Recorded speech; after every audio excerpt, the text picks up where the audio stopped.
దేశం నుండి రాష్ట్ర రాజకీయాల విషయానికి వచ్చేద్దాం. గత ప్రభుత్వం ఇరిగేషన్ శాఖను పూర్తిగా నిర్లక్ష్యం చేసిందన్నారు మంత్రి నిమ్మల రామానాయుడు. వైసీపీ ప్రభుత్వంలో కాలువల్లో తట్టమట్టి కూడా తీయలేదు అన్నారు. షట్టర్స్ అలాగే డోర్స్ గేట్లకు కనీసం గ్రీస్ కూడా పెట్టలేదన్నారు. గత ప్రభుత్వ తప్పిదాలను ఒక్కొక్కటి సరి చేస్తున్నామని చెప్పారు. ఇరిగేషన్ ప్రాజెక్టుల నిర్వహణ మరమ్మతుల కోసం 344 కోట్లు విడుదల చేశామన్నారు మంత్రి నిమ్మల. తోడు గుర్రపు డెక్క పూడికతీత లాంటి అత్యవసర పనుల కోసం 344 కోట్లను ప్రభుత్వం విడుదల చేసింది. 10 లక్షలకు పైగా ఖర్చయ్యే పనులు 7 రోజుల్లోనే పూర్తయ్యేలా షార్ట్ టెండర్స్ పిలవాలని అధికారులను ప్రభుత్వం నిర్ణయించింది.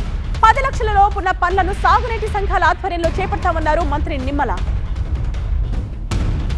గతంలో 5 సంవత్సరాల వైఎస్ఆర్సీపీ పాలనలో ఈ మెయింటెనెన్స్ పనులన్నీ కూడా గాలి కొదిలేసినటువంటి పరిస్థితుల్లో 5 సంవత్సరాల్లో ఎక్కడ కూడా ఒక తట్ట మట్టి తీయనటువంటి పరిస్థితుల్లో 5 సంవత్సరాల్లో ఎక్కడ కూడా డోర్సు షట్టర్సు రోప్స్ వంటి వాటికి మరమ్మతుల మాట నుంచి కనీసం గ్రీజు పెట్టి కూడా మెయింటెనెన్స్ చేయలేనటువంటి స్థితిలో ఏదైతే విధ్వంసకరమైనటువంటి ఇరిగేషన్ వ్యవస్థ ఏదైతే చేర్చారో దాన్ని మళ్ళీ సరిదిద్దుకుంటూ గత ప్రభుత్వం వీడ్ రిమూవల్ కూడా మర్చిపోతే అప్పటికప్పుడు జూన్ నెలలో 90 కోట్ల రూపాయలు రిలీజ్ చేసి ఆ వీడ్ రిమూవ్ కానీ అదేవిధంగా అత్యవసర పనుల నిమిత్తం డిజాస్టర్ మేనేజ్మెంట్ నుంచి 324 కోట్ల రూపాయలు నిధులు మంజూరు చేసి ఆ పనులు జరపడం కానీ మళ్ళీ ఈరోజు 344 కోట్ల రూపాయలు అక్షరాల ఈ యొక్క O&M మెయింటెనెన్స్ నిమిత్తం ఈరోజు నిధులు మంజూరు చేయడం అని అంటే గత 5 సంవత్సరాల పాలన పాపం ఫలితం నుండి మళ్ళీ ఈ యొక్క ఇరిగేషన్ వ్యవస్థను మళ్ళీ సాగునీటి వ్యవస్థను